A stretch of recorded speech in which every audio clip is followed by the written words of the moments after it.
Banyak orang mengejar mujizat pada akhirnya rohani tetapi lelah. Keletihan rohani seringkali lahir bukan karena terlalu mengejar Tuhan, tapi karena belum menyerahkan diri sepenuhnya kepada Tuhan. Ayo kita cross check hari ini. Ketika engkau beribadah, apa yang kau kejar hari ini? Kalau yang kau kejar hari ini adalah sesuatu yang bersifat fana, saya jamin engkau pasti akan rasa capek. Engkau akan rasa kosong, engkau akan rasa lelah. Bahwa hidupmu itu dipenuhi oleh Tuhan. Maka kejar Tuhan dan berikan dirimu ditangkap oleh Tuhan. Kalau engkau sudah mulai undur di dalam kehidupan intimmu bersama dengan Tuhan, hari ini bangun. Masalah terbesar dalam hidup itu bukan yang ada di permukaan tetapi dari hatimu. Kalau hatimu kuat, masalah sebesar apapun engkau pasti bisa lewati kok.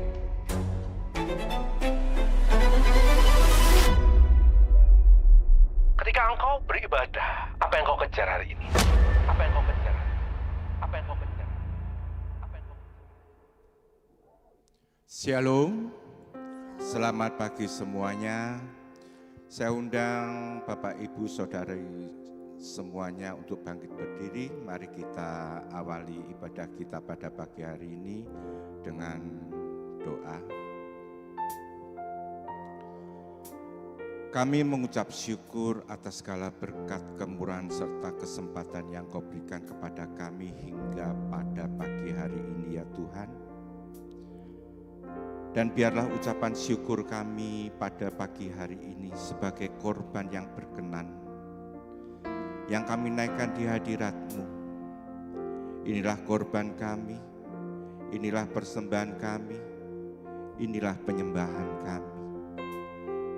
Terpujilah nama-Mu sekarang sampai selama-lamanya. Di dalam nama Tuhan Yesus Kristus hamba mengucap syukur. Haleluya. Amin. Silakan Bapak Ibu duduk kembali dalam hadirat Tuhan. Apapun yang terjadi dalam hidup kami tetap percaya kuasa-Mu tetap bekerja. Karena kami mempunyai Allah yang selalu menopang dan setia. Terima kasih.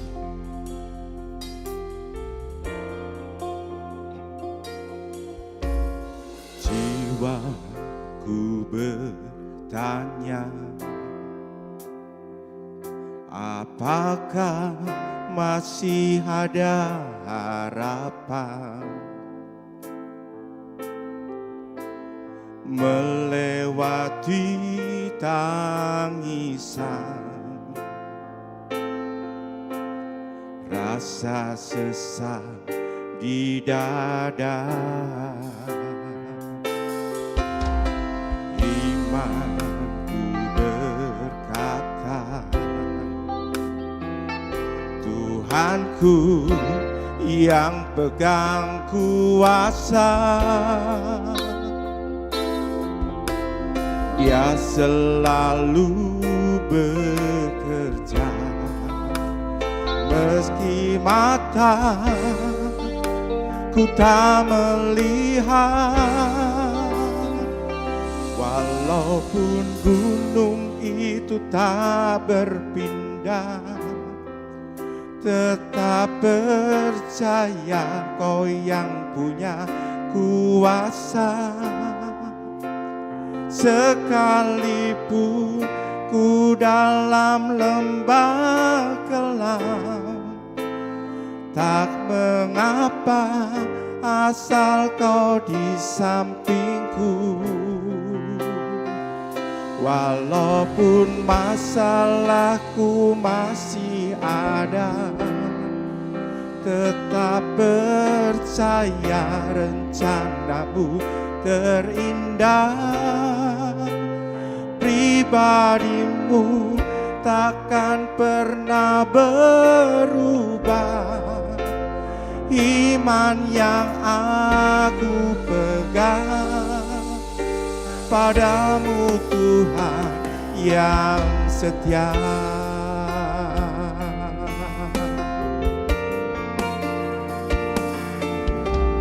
Jiwaku bertanya, apakah masih ada harapan melewati tangisan, rasa sesak di dada. Imanku berkata, Tuhanku yang pegang kuasa, Dia selalu bekerja meski mata ku tak melihat. Walaupun gunung itu tak berpindah, tetap percaya Kau yang pegang kuasa. Sekalipun ku dalam lembah gelap, tak mengapa asal Kau di sampingku.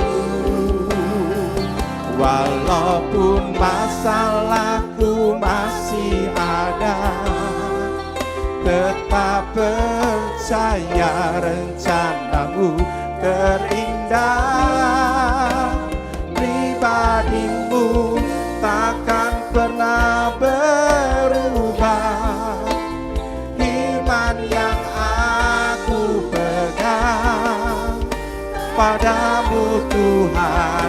Walaupun gunung itu tak berpindah, tetap percaya Kau yang punya kuasa. Sekalipun ku dalam lembah gelap, tak mengapa asal Kau di sampingku. Walaupun masalahku masih ada, tetap percaya rencanamu terindah. Pribadimu takkan pernah berubah. Iman yang aku pegang padamu Tuhan yang setia.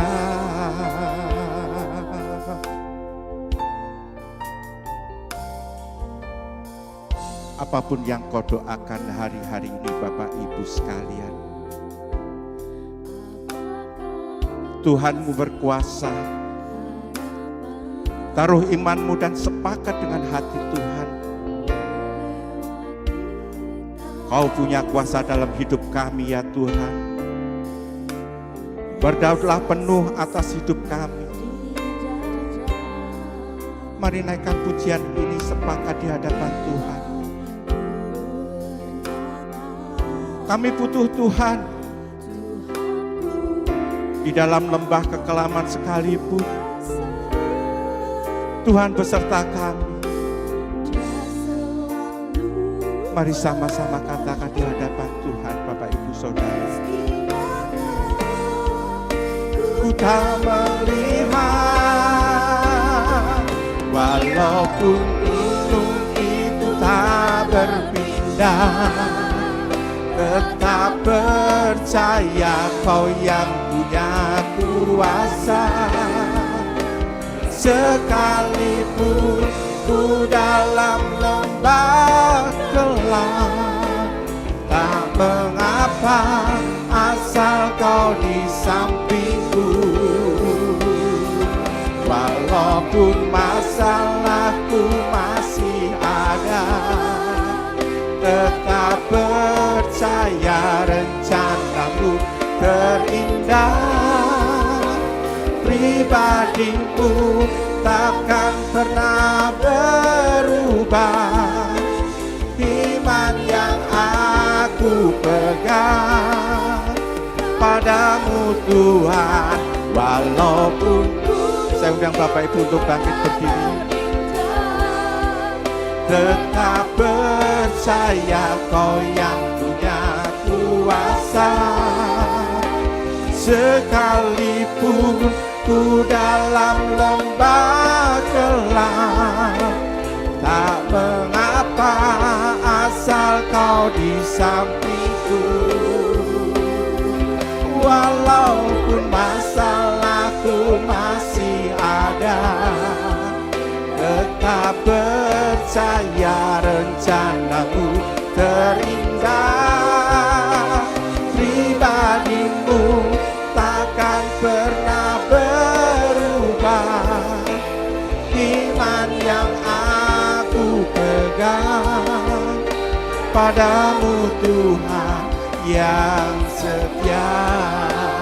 Iman yang aku pegang padamu Tuhan yang setia. Iman yang aku pegang padamu Tuhan yang setia.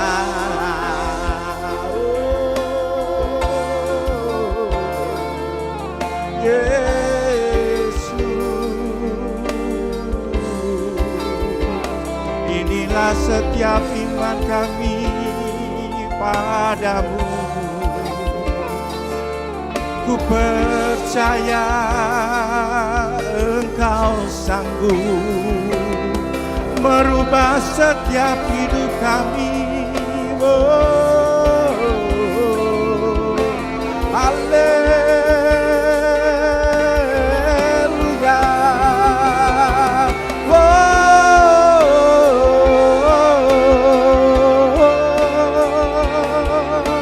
Ku menyembahmu, ku menyembahmu. Glory.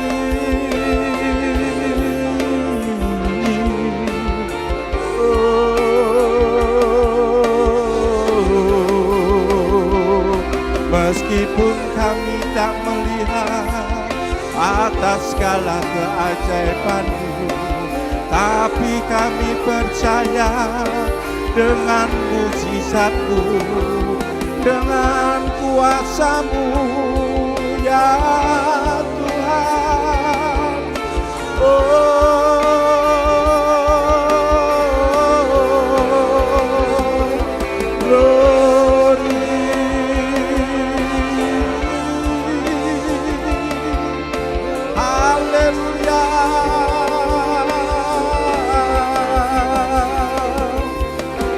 Inilah setiap kami ya Tuhan, para jemaat-Mu, para umat-Mu. Kami beriman bahwa Engkau adalah kuasa. Engkau sang kuasa dari segala kuasa. Engkau yang menciptakan langit dan bumi. Untuklah kami percaya Engkau layak mempunyai semuanya. Haleluya, terpujilah nama-Mu sekarang sampai selama-lamanya.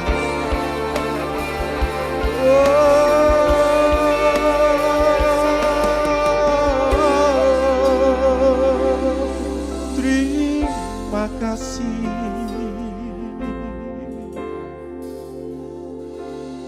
Terima kasih padamu, jamah setiap kami, urapi setiap kami, penuhi kami dengan Roh-Mu, Yesus.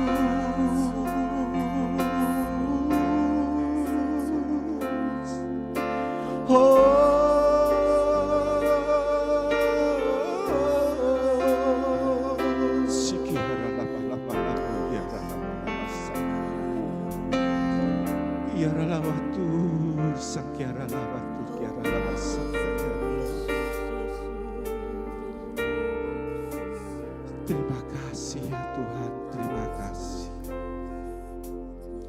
Terima kasih Kau telah hadir di tengah-tengah kami. Terima kasih ya Bapa.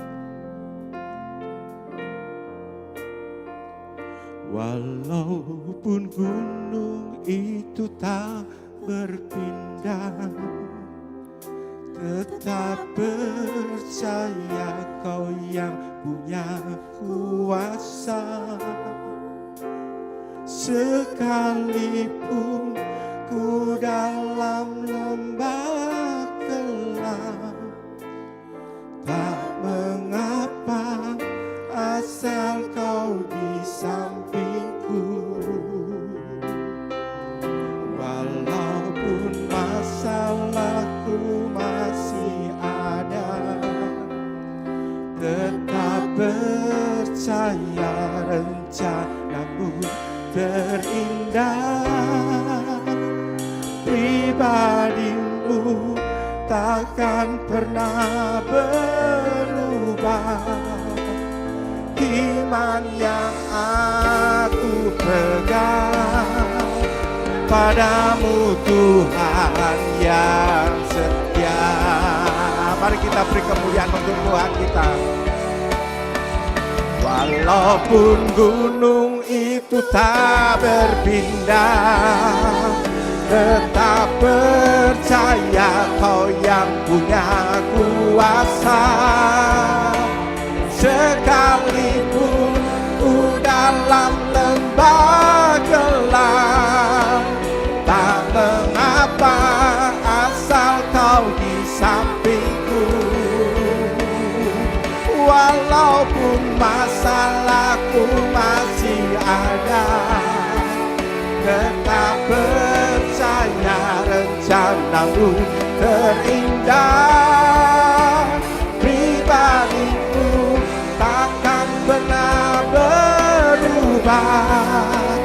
Iman yang aku pegang padamu Tuhan yang setia.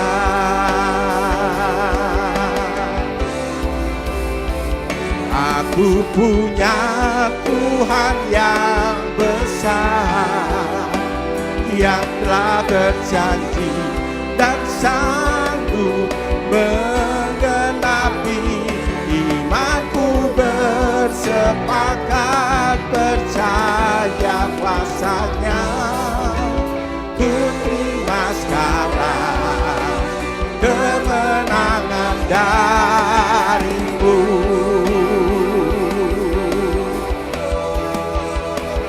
Aku punya Tuhan yang besar, yang telah berjanji dan sanggup menggenapi.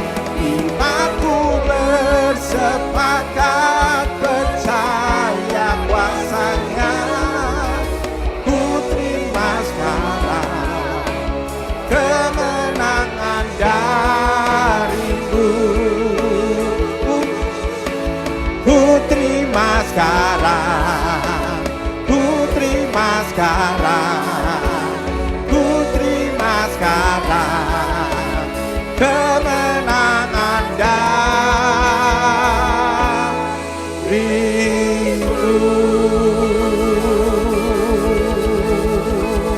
Haleluya, haleluya. Yang siap memuji, mari kita sama-sama katakan amin. Beri salam kanan kiri Bapak Ibu. Mari kita memuji Tuhan pada pagi hari ini. Jalan hidup orang benar pasti diterangi oleh cahaya firman Tuhan. Amin Bapak Ibu. Jalan hidup orang benar diterangi oleh cahaya firman Tuhan. Jalan hidup, angkat tangan Bapak Ibu semuanya. Meskipun pagi, kita bersemangat untuk memuji Tuhan. Tengah hari, oh apabila dia jatuh, tidaklah dibiarkan sampai terdekat. Sebab tangan Tuhan jua yang menopangnya dan membangunkan dia kembali. Jalan hidup orang benar diterangi oleh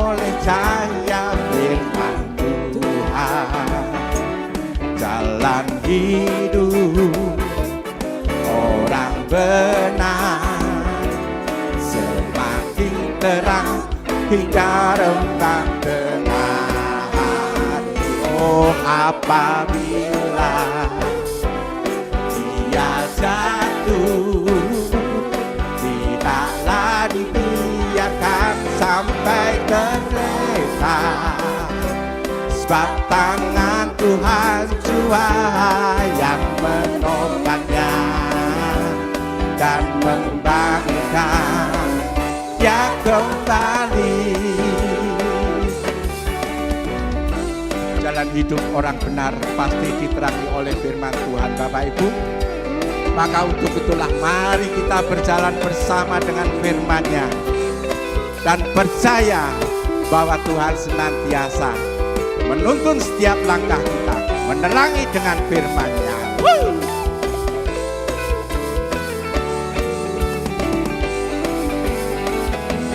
Jalan hidup orang benar diterangi oleh cahaya firman Tuhan.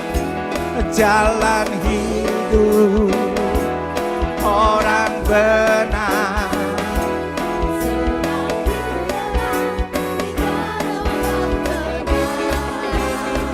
oh, apabila dia jatuh, tidaklah dibiarkan sampai tergeletak, sebab tangan Tuhan jua yang menopangnya dan membangunkan dia kembali. Sekali lagi mari kita katakan, jalan hidup. Ikuti saya Bapak Ibu.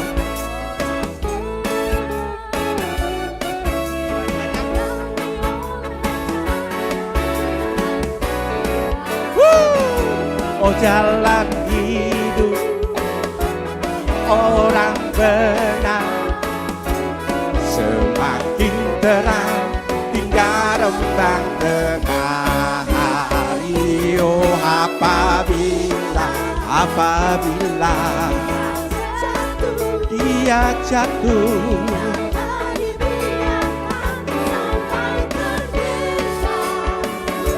sebab tangan Tuhan jua yang menopangnya dan membangunkan dia kembali, sebab tangan Tuhan jua yang menopangnya dan membangunkan dia kembali,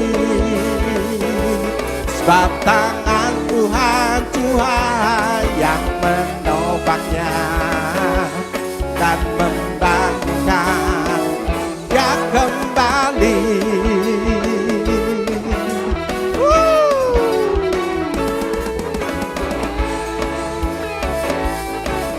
Mari kita beri sorak-sorai untuk Tuhan kita. Yesus berkata, akulah jalan, kebenaran dan hidup. Barang siapa tidak akan ke rumah Bapa, tidak sampai kalau tidak melalui aku. Amin Bapak Ibu. Jalan kebenaran dan jalan kehidupan, itulah Yesus katakan. Aku percaya, amin. Di dalam namanya ada keselamatan kekal. Sekali lagi mari kita katakan, aku jalan kebenaran dan jalan kehidupan, itulah Yesus katakan. Aku percaya, amin. Di dalam namanya ada keselamatan kekal. Katakan glory, glory, haleluya, glory, haleluya, glory, haleluya, glory, haleluya. Di dalam namanya ada keselamatan kekal.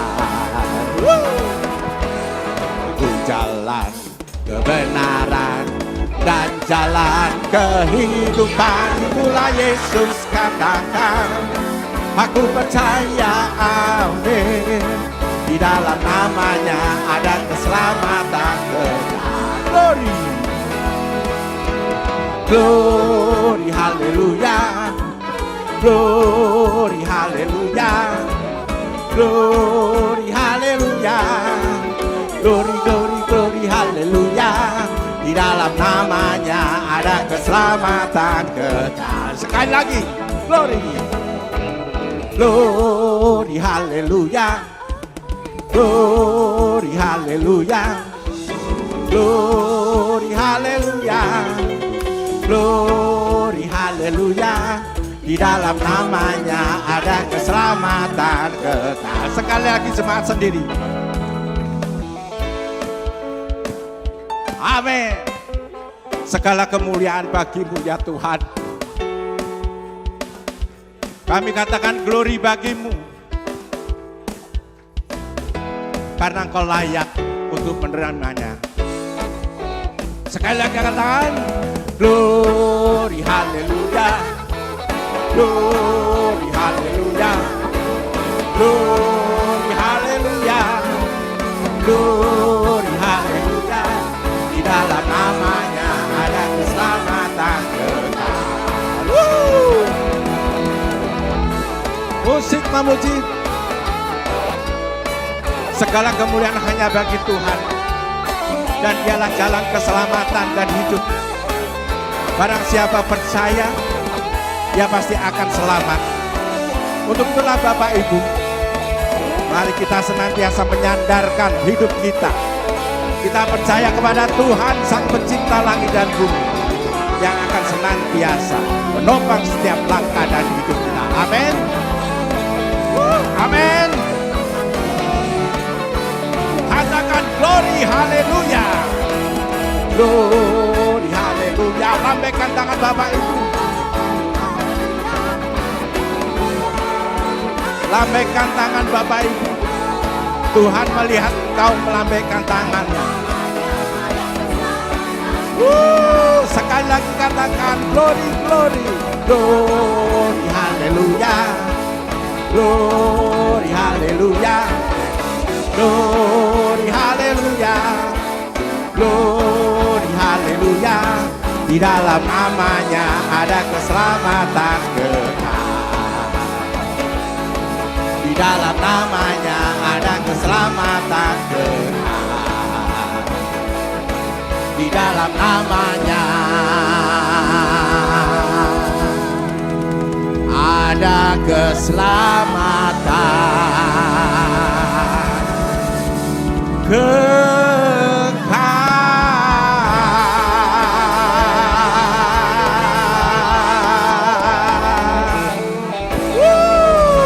Beri sorak-sorai yang meriah.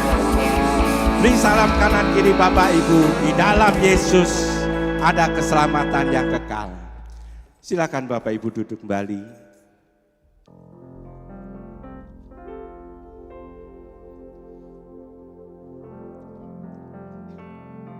Mari kita mempersiapkan diri kita untuk masuk dalam kebenaran firman Tuhan.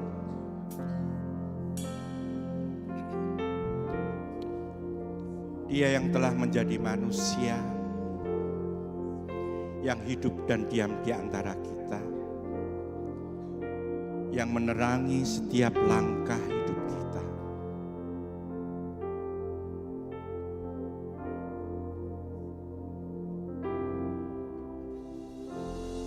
Firman jadi manusia,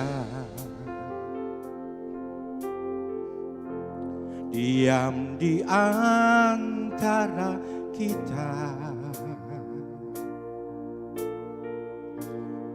Ada hidup terang bagi manusia. Engkau datang bagi kepunyaanmu.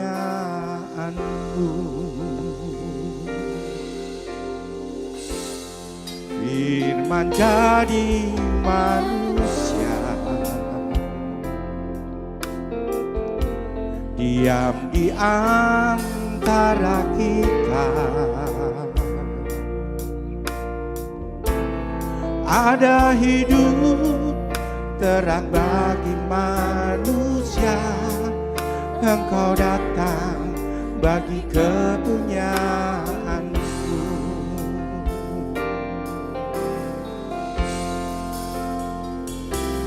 Yesus Kaulah juru selamatku.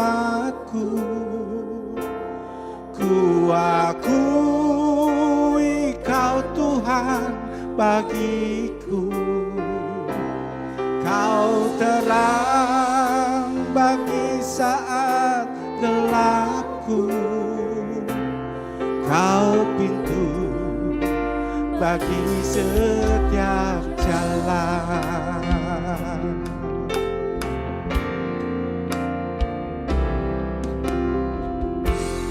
Firman jadi manusia, diam di antara kita. Ada hidup terang bagi manusia. Engkau datang bagi kepunyaanku.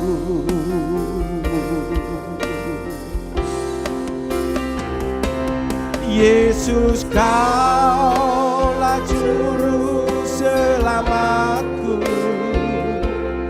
Ku akui Kau Tuhan bagiku. Kau terang bagi saat gelapku. Kau pintu bagi setiap jalan. Yesus Kau, saya undang Bapak Ibu untuk bangkit berdiri. Ku akui Kau Tuhan bagiku. Kau terang bagi saat gelapku. Kau pintu bagi setiap jalan. Yesus Kaulah. Saya persilahkan. Ku akui Kau Tuhan bagiku. Kau terang bagi saat gelapku. Kau pintu bagi setiap jalan. Kau pintu bagi setiap jalan. Kau pintu bagi setiap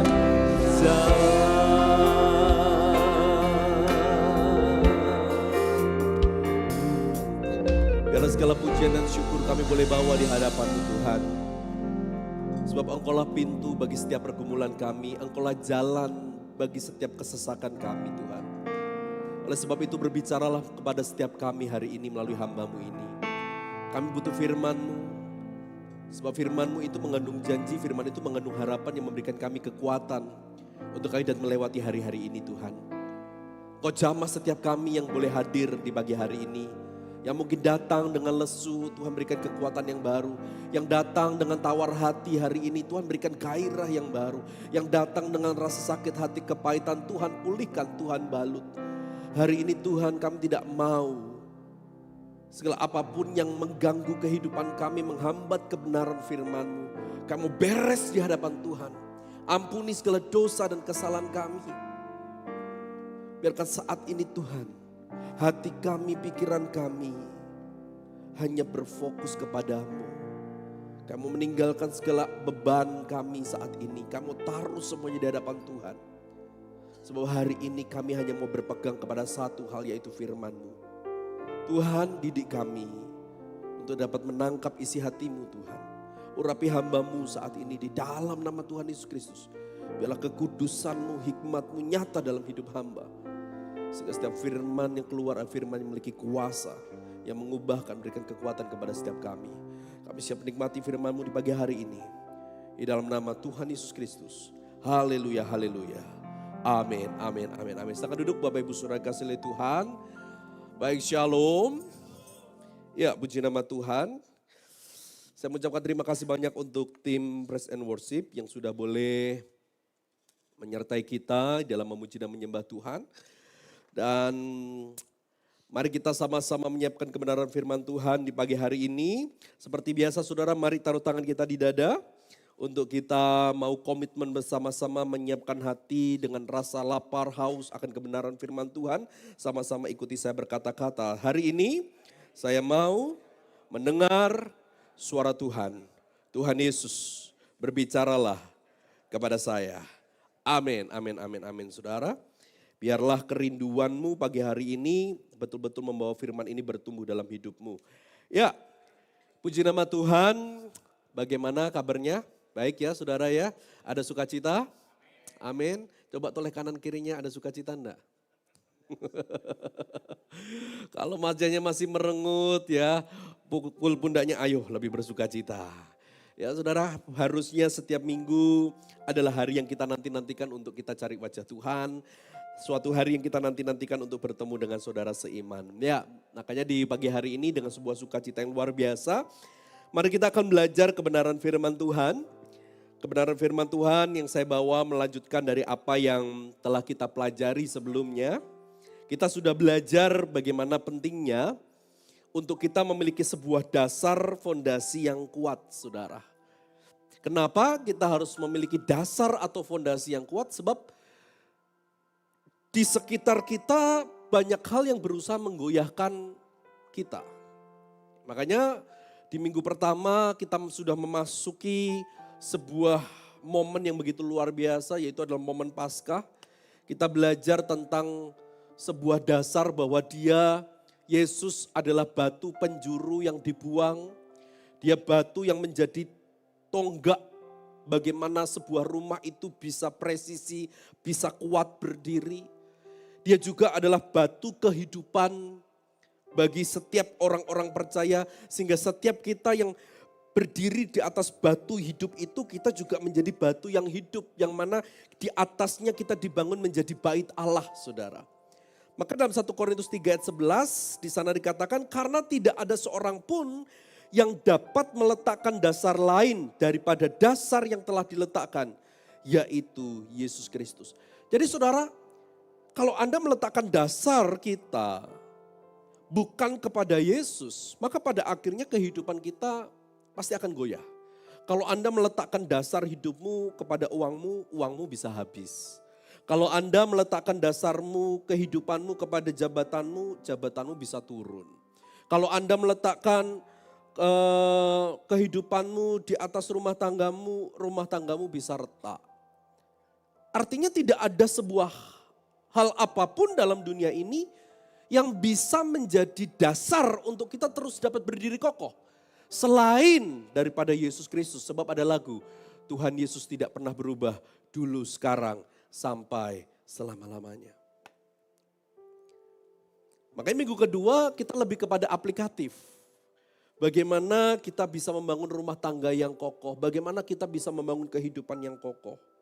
Nah makanya di pagi hari ini kita akan belajar dari satu tokoh yang bernama Nehemia, yang membangun tembok Yerusalem yang runtuh, saudara. Makanya kalau Anda lihat ini ada sebuah progres ya saudara. Minggu pertama kita belajar dasarnya, minggu kedua kita belajar bangunannya ya saudara ya. Dan minggu yang ketiga, minggu keempat ini, karena minggu ketiga kemarin tamu ya. Minggu keempat ini kita bicara tentang tembok. Ya, tembok ini bukan tembok bangunan tetapi adalah tembok pertahanan kota benteng, saudara. Dan kita akan belajar tentang hal itu. Maka judul firman Tuhan di pagi hari ini adalah Nehemia, sang pembangun tembok pertahanan. Ya, itu judul yang saya bawakan, Nehemia, sang pembangun tembok pertahanan. Saudara, saya akan ceritakan garis besar terlebih dahulu kisah daripada Nehemia ini. Jadi Nehemia ini bukan nabi, Nehemia bukan raja, Nehemia bukan arsitek, Nehemia bukanlah pahlawan yang gagah perkasa, bukan saudara.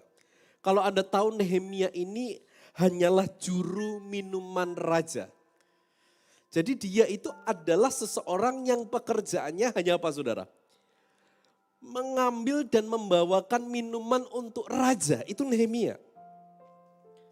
Dan yang dilayani bukanlah raja yang takut akan Tuhan, tetapi yang dilayani adalah Raja Artasasta, yaitu adalah Raja Persia. Yang pada waktu itu adalah sebuah bangsa yang sangat adidaya, yang sangat luar biasa, yang sangat kuat pada waktu itu. Bahkan Babel pun dikalahkan saudara oleh bangsa Persia ini. Dan Nehemia melayani raja ini saudara. Nah satu waktu ada seorang yang bernama Hanani. Hanani itu masih saudara dengan Nehemia. Yuk kita buka saja deh supaya kita bisa tahu. Nehemia 1 ayat 2 sampai 3. Kita harus tahu dulu latar belakangnya, kita harus tahu backgroundnya. Supaya kita bisa menangkap kebenaran firman Tuhan. Nehemia 1 ayat 2 sampai 3.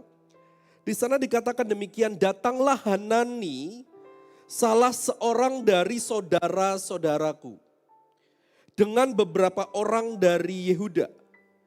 Aku menanyakan mereka tentang orang-orang Yahudi yang terluput, yang terhindar dari penawanan dan tentang Yerusalem. Ayat selanjutnya, kata mereka kepadaku, orang-orang yang masih tinggal di daerah sana itu adalah Yerusalem, yang terhindar dari penawanan, ada dalam kesukaran besar dan dalam keadaan tercela. Tembok Yerusalem telah terbongkar dan pintu-pintu gerbangnya telah terbakar.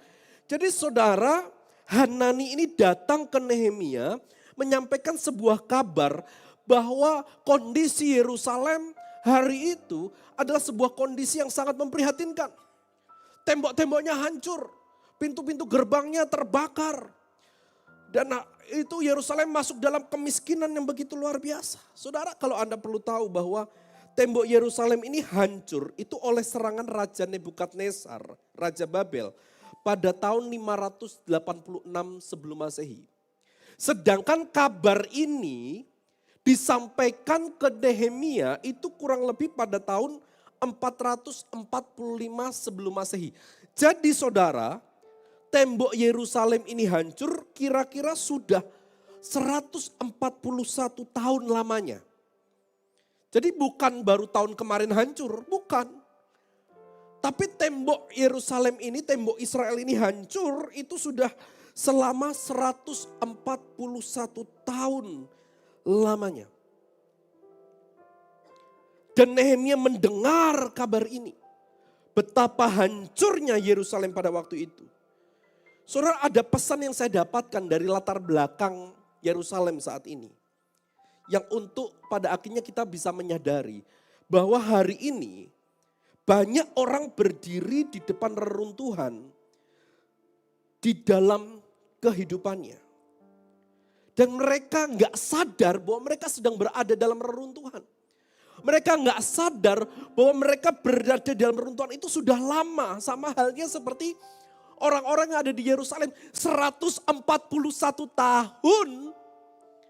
Tidak ada seorang pun yang mau memperbaiki tembok Yerusalem. Mereka membiarkan tembok itu hancur. Dan banyak juga di antara kita hari-hari ini juga mengalami hal yang sama. Kita nggak sadar kita berada dalam reruntuhan. Di mana pernikahan kita retak, di mana iman kita kering, di mana relasi dengan Tuhan sudah hancur. Tapi kebanyakan orang justru melakukan dua hal ini. Yaitu yang pertama, mereka pura-pura tidak melihat reruntuhan itu. Mereka mengabaikan reruntuhan itu. Mereka anggap bahwa nggak apa-apa lah, biasa saja lah. Ketika imanmu kering nggak apa-apa lah, wajar. Ketika hubunganmu dengan Tuhan hancur, nggak masalah lah, nggak doa juga nggak masalah kok, juga tetap hidup, kerjaan tetap lancar. Kita anggap bahwa reruntuhan itu adalah sesuatu hal yang biasa saja. Kita pura-pura tidak melihat itu. Yang kedua, ada orang-orang yang mungkin tidak pura-pura, tetapi hanya melihat dan meratap saja. Memandangi reruntuhan itu dari kejauhan tanpa melakukan apapun untuk memulihkan, untuk membangun tembok yang runtuh itu. Maka hari inilah kenapa saya rindu membawakan kebenaran firman Tuhan untuk kita belajar apa sih yang dilakukan oleh Nehemia untuk membangun tembok pertahanan yang kokoh itu, saudara. Maka yang pertama kita akan belajar apa yang dilakukan oleh Nehemia. Saudara, Nehemia tidak membuat strategi yang luar biasa. Nehemia tidak cari arsitek yang terkenal. Nehemia tidak membawa tukang-tukang dari Persia. Oh tidak saudara. Yang Nehemia lakukan cukup sederhana. Ya, Nehemia cukup sederhana. Yang Nehemia lakukan adalah dia mulai dari yang paling dekat. Ya, dia mulai dari yang paling dekat. Tapi sebelum saya masuk sini saudara. Menariknya kisah Nehemia itu ini. Bahwa ketika Nehemia mendengar bahwa tembok Yerusalem runtuh. Yang dilakukan oleh Nehemia itu meratap dan menangis. Dia nangis sama Tuhan. Tuhan, kenapa tembok Yerusalem harus runtuh? Kenapa bangsaku harus hancur, saudara? Nehemia menangis begitu luar biasa. Dan Anda tahu, Nehemia menangis di Yerusalem berapa lama? Dia menangis di Yerusalem 4 bulan, saudara. Selama 4 bulan tidak satu hari pun terlewati dia menangis dan meratapi Yerusalem. Sampai di satu titik. Ketika Nehemia melayani raja, ya, dia melayani raja karena nangis terus tuh, saudara. Setiap hari kalau orang nangis terus, maka wajahnya gimana, saudara? Ya, maka bengep gitu ya, matanya bengkak, wajahnya menjadi sayu, saudara. Sehingga raja ketika dia melihat Nehemia, raja ini penasaran. Dan dia tanya kepada Nehemia, Nehemia, apa yang terjadi sama kamu? Kamu lagi putus pacar kah? Atau kamu gak punya uang kah? Kok wajahmu sedih sekali, Nehemia? Ya saudara, maka ketika itu Nehemia menyampaikan bahwa di negaraku, di bangsaku, di Yerusalem, temboknya hancur, temboknya runtuh. Saudara, kalau Anda sebagai raja musuh, ya Anda menjadi raja Persia dan Israel ini adalah bangsa lain. Anda peduli enggak dengan keadaan bangsa dari Nehemia? Peduli enggak, saudara? Kalau kita boleh sepakat, saya menjadi seorang raja, saya akan berkatakan, ya itu urusanmu, itu bangsa-bangsamu, itu kota-kotamu. Tetapi saudara, raja kafir ini tidak begitu. Raja ini justru berkata, oke Nehemia, kamu pulang deh. Kamu pulang ke negerimu, bangun temboknya. Luar biasa. Dan bukan hanya itu saudara, kalau Anda baca dalam kitab Nehemia, raja ini gak hanya nyuruh Nehemia pulang. Tetapi Alkitab tulis bahwa raja ini juga menyuruh Nehemia membawa segala bahan-bahan bangunan. Ini raja kafir, raja yang gak takut akan Tuhan. Tetapi justru menolong Nehemia untuk membangun tembok kota Yerusalem. Yang bisa jadi, saudara, Yerusalem atau Israel bisa menjadi musuh bagi Persia. Betul gak saudara? Tetapi raja ini digerakkan Tuhan begitu luar biasa. Makanya saudara, firman Tuhan itu kasihilah musuhmu. Itu bukan sesuatu yang seperti hanya abab yang keluar lalu menghilang yang tidak begitu penting. Bukan saudara. Berbicara kasihlah musuhmu sebab bisa jadi satu titik yang menolong bukan saudaramu seiman. Yang menolong bukan keluarga terdekatmu. Tapi ternyata di satu titik ketika engkau memberikan kasih kepada musuh-musuhmu, justru musuhmu lah yang menolong engkau. Maka jadi orang tuh jangan kau melinti kayak gak butuh orang gitu loh saudara. Ya. Kayak teman saya ini kalau benci, kalau pegel sama orang lain tuh selalu ucapan kata-katanya begini. Ben lek mati, ben digotong-gotong dewe, ben dikubur-kubur dewe. Itu saking saudara ya, emosinya yang keluar kayak orang itu gak butuh orang begitu loh saudara. Ya. Makanya saya lihat orang itu kalau pemakaman, apalagi pemakaman Kristen saudara ya, itu lebih berat. Kenapa lebih berat saudara? Ya sebab untuk bawa peti, masukin peti itu butuh banyak orang. Belum lagi yang versi Cina. Ya, yang petinya saudara? Gede begitu saudara. Yang harganya mungkin enggak tahu bisa ratusan juta atau miliaran saudara.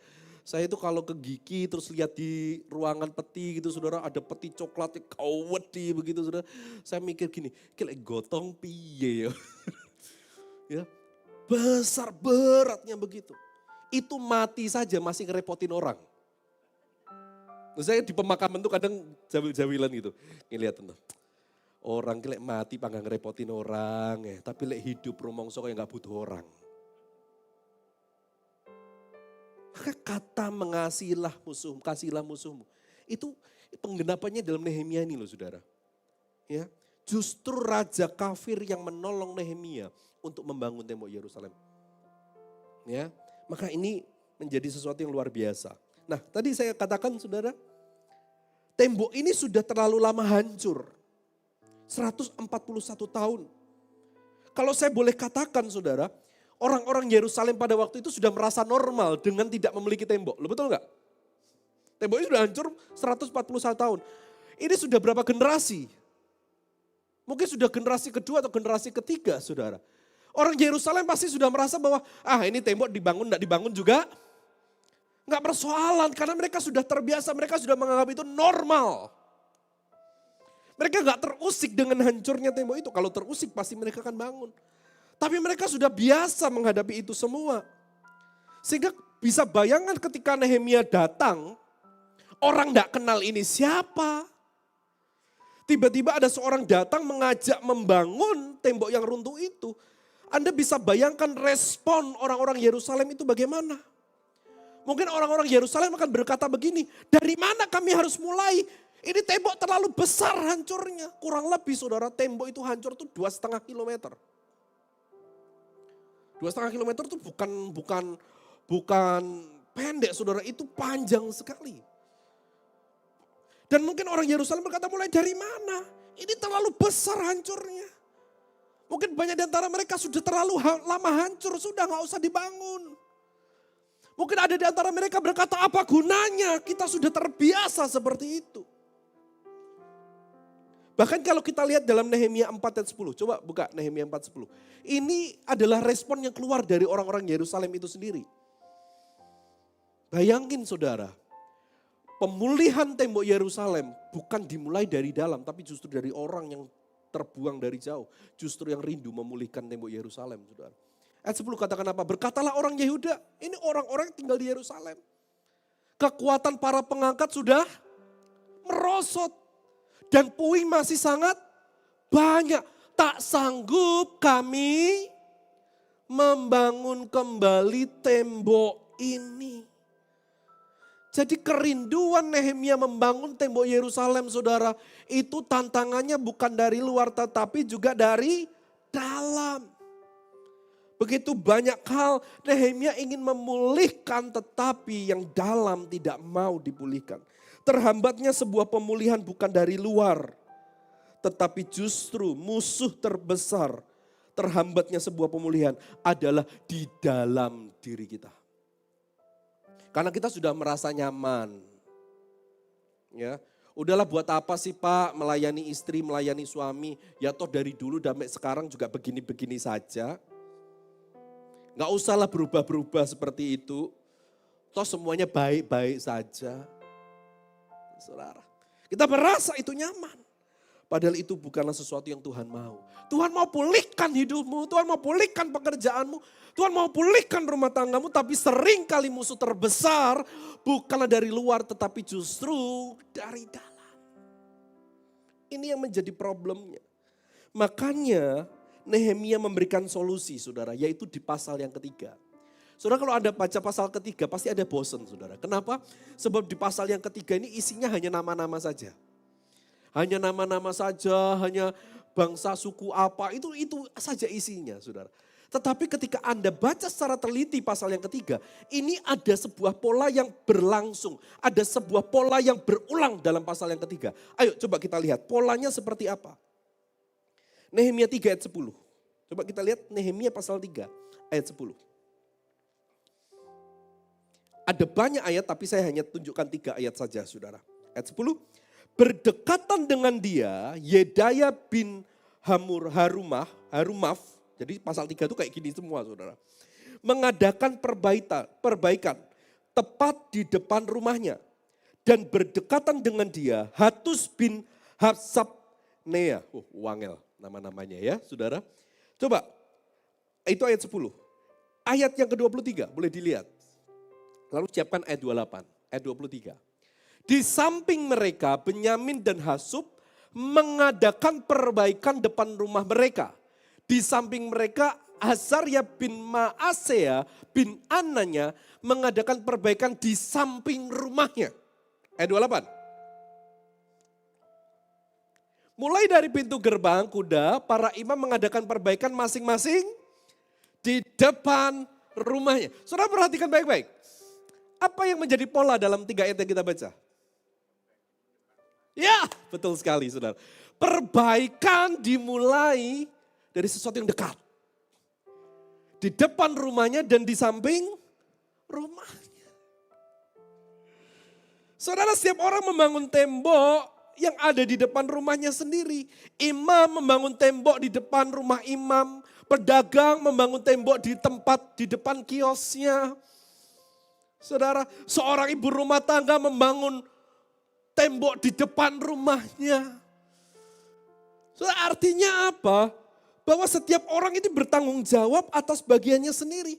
Bagian yang paling ia kenal, bagian yang paling ia pedulikan, bagian yang paling dekat dengan hidupnya. Saudara, memulihkan dalam kehidupan kita gak usah jauh-jauh. Kehidupan bisa dipulihkan dari yang paling dekat dalam kehidupanmu. Dan ini seringkali yang kita pada akhirnya gak bisa berjalan. Kenapa? Karena pikiran kita terlalu jauh. Halo?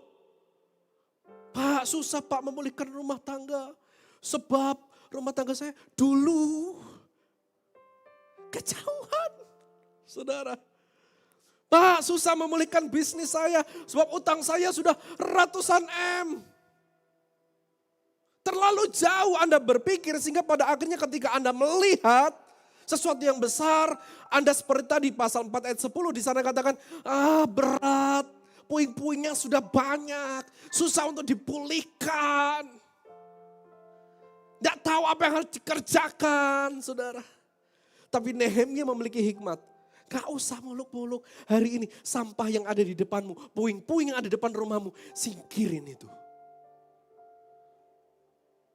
Tembok yang hancur depan rumahmu, bangun itu. Gak usah tembok yang lain, depan rumahmu, bangun itu. Kalau sampingmu rusak, benerin itu.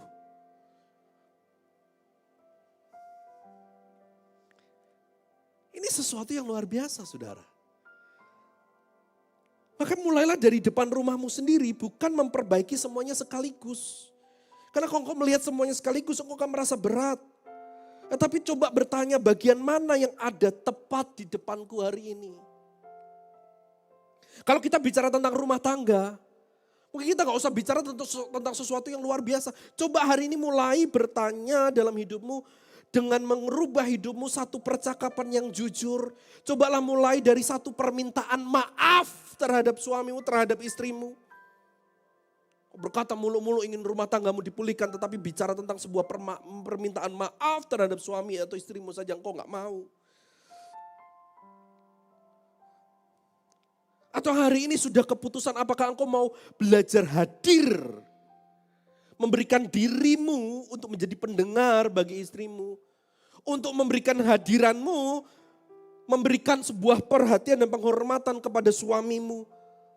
Satu tindakan kecil yang engkau lakukan untuk membangun sebuah tembok. Tembok dibangun itu harus diletakkan dari batu pertama yang engkau harus letakkan. Mungkin rasa-rasanya itu tidak memiliki pengaruh apa-apa, betul. Karena itu hal yang kecil. Kalau engkau hanya meletakkan satu batu kecil lalu engkau tinggalkan dan engkau gak lanjutkan lagi. Tapi kalau engkau letakkan satu demi satu, engkau belajar untuk meminta maaf, kau letakkan satu. Engkau belajar untuk memberikan pujian, kau letakkan satu. Engkau belajar untuk memberikan perhatian, letakkan satu. Engkau belajar untuk meletakkan dirimu, memberikan dirimu selalu ada untuk istrimu atau suami, untuk anak-anak. Kau letakkan satu, satu demi satu, pada akhirnya tembok itu akan menjadi terbangun. Orang itu pengennya instan. Pak, doakan saya supaya pulih. Loh, lek doa nih ya doa nih. Tapi enggak mungkin tiba-tiba 180 derajat besok pulang langsung segala sesuatunya berubah. Semua perubahan itu harus dimulai dari langkah kecil yang kita ambil. Saudara. Ya. Ini yang Nehemia lakukan. Sama seperti halnya Daud. Daud itu mengalahkan Goliat bukan ketika dia sudah jadi raja loh saudara. Daud mengalahkan Goliat yang begitu besar. Karena apa? Karena imannya ketika dia mengembalakan 1, 3, 4 domba daripada ayahnya. Ini terbukti ketika apa? Ketika Goliat menghina-hina orang-orang Israel, Daud marah. Loh siapa orang yang tidak mengenal Tuhan, yang tidak bersunat ini, kok berani-beraninya menghina umat pilihan Tuhan? Apa kata kakaknya? Halah sudah diem kamu, masih kecil. Sudah pulang sana, gembalakan domba 3-4 ekor milik ayah. Saudara, tapi Daud tidak mau diam. Saudara, Daud belajar berjalan. Dia tetap mencari siapa itu, sampai apa yang dilakukan oleh Daud. Saudara, itu menggemparkan seluruh pasukan Israel yang sedang berperang pada waktu itu. Sampai apa yang dilakukan oleh Daud terdengar oleh Saul. Saul ngomong ini, udah itu bawa keroco itu ke sini. Kecil-kecil kok bikin ulah. Ya, dibawa ke depan Saul. Saul tanya sama Daud, kamu itu pengalamanmu apa? Saudara, perhatikan.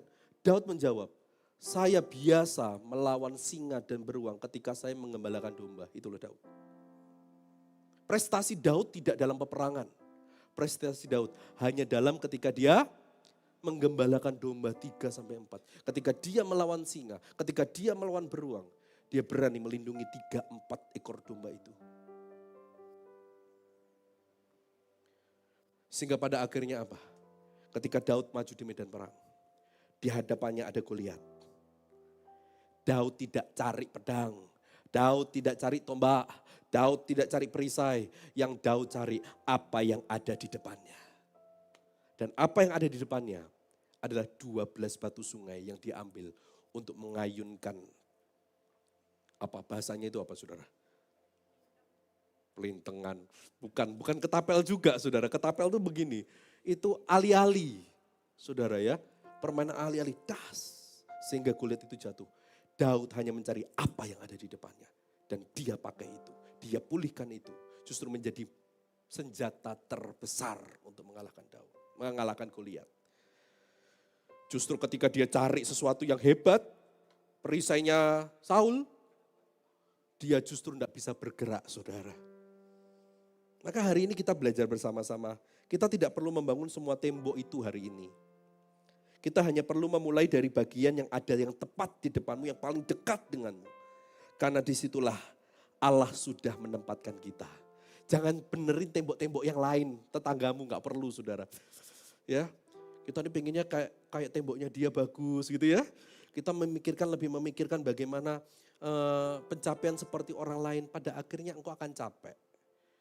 Engkau mengingini apa yang menjadi pencapaian orang lain, engkau akan pada akhirnya hancur. Engkau akan gak akan berdiri kokoh, engkau akan hancur saudara. Tapi belajarlah bersyukur dari apa yang kau miliki hari ini. Yang paling terdekat dalam hidupmu. Ucapan syukur akan melipat gandakan apa yang kau miliki hari ini. Saudara, sudah. Gak usah biarkan yang lain. Yang lain biar betulin temboknya sendiri. Kita betulin apa yang ada di depan kita. Amin. Yang kedua. Apa yang dilakukan oleh Nehemia? Saudara, Nehemia melakukan begini. Bertahan meskipun semua alasan untuk berhenti sudah ada. Dengarin saya saudara. Ia tetap bertahan meskipun semua alasan untuk dia berhenti itu sudah ada. Tetapi Nehemia tetap bertahan. Saudara, di tengah-tengah pembangunan, Nehemia menghadapi tekanan yang datang dari segala arah. Saya lihat di sini saudara, kurang lebih ada 4 gelombang serangan yang dihadapi oleh Nehemia. Sekali lagi saudara, Nehemia menghadapi 4 gelombang serangan yang dihadapi oleh Nehemia. Yang pertama saudara, kita akan lihat, kita buka Nehemia 4 ayat 1-3. Ketika Nehemia membangun tembok bersama dengan orang-orang Israel saudara, dia lagi bangun tembok, dia lagi proses membangun tembok. Apa yang terjadi? Nehemia 4 ayat 1 sampai 3. Di sana dikatakan ketika Sanbalat mendengar bahwa kami sedang membangun kembali. Sanbalat itu siapa? Sanbalat itu adalah gubernur, bahasa sekarang ya saudara. Gubernurnya Samaria. Nah Samaria sama Israel ini saling apa saudara? Sama Yahudi ini saling bertengkar. Jadi kalau tembok ini dibangun, Samaria ini khawatir kalau pada akhirnya orang-orang Israel ini makin kuat lagi sehingga Samaria menjadi lemah. Nah mereka nggak terima. Maka apa yang terjadi? Itu Sanbalat ya. Mendengar bahwa kami sedang membangun kembali tembok, bangkitlah amarahnya dan ia sangat sakit hati. Ia mengolok-olok orang Yahudi dua. Dan berkata di hadapan saudara-saudaranya dan tentara Samaria, apa gerangan yang dilakukan orang-orang Yahudi yang lemah? Ini dihina lemah saudara. Lalu apa lagi? Apakah mereka memperkokoh sesuatu? Apakah mereka hendak membawa, lanjut, persembahan? Apakah mereka akan selesai dalam sehari? Apakah mereka akan menghidupkan kembali batu-batu dari timbunan puing yang sudah terbakar habis seperti ini? Ayat 3. Wah dihabisin saudara, dihina luar biasa. Lalu berkatalah Tobia orang Amon itu. Jadi bukan hanya orang Samaria yang menghina, ada orang Amon juga menghina. Yang ada di dekatnya, sekalipun mereka membangun kembali. Kalau seekor anjing hutan meloncat dan menyentuhnya, apa yang terjadi? Robohlah tembok batu mereka. Jadi saudara membangun sebuah tembok, ternyata gelombang pertama yang dialami oleh Nehemia, Nehemia mendapatkan ejekan, Nehemia mendapat hinaan saudara. Dan itulah yang dihadapi oleh Nehemia. Terkadang ketika kita memulihkan kehidupan kita, banyak orang di sekitar kita bukan mendukung perubahan kita, tapi justru mengejek perubahan kita. Ya, ngapain tuh berubah, menjadi pendeta dah. Ya tuh saudara, dulu tuh saya paling malu jadi anak pendeta. Ya paling malu, kenapa? Karena dipikirnya ketika saya anak pendeta lagi kumpul, gak usah. Ya, anak pendeta teko. Ketika teman saya sudah mulai ngomong-ngomong kotor, ngomong-ngomong yang rusak, anak pendeta dek sini, diem ya, ojo ngomong yang elek-elek. Saudara, maka ketika saya SMA, saya tunjukkan, aku pendeta tapi ya rusak. Begitu loh saudara. Karena apa? Saya pengen diterima oleh teman-teman saya. Jangan sok rohani lah. Ketika kita belajar untuk memulihkan, gak semua orang akan mendukung, gak semua orang akan menupuk budak kita. Good job bro, semangat bro. Enggak. Justru banyak orang di sekitar kita yang pada akhirnya akan menghina kita dan menjatuhkan kita.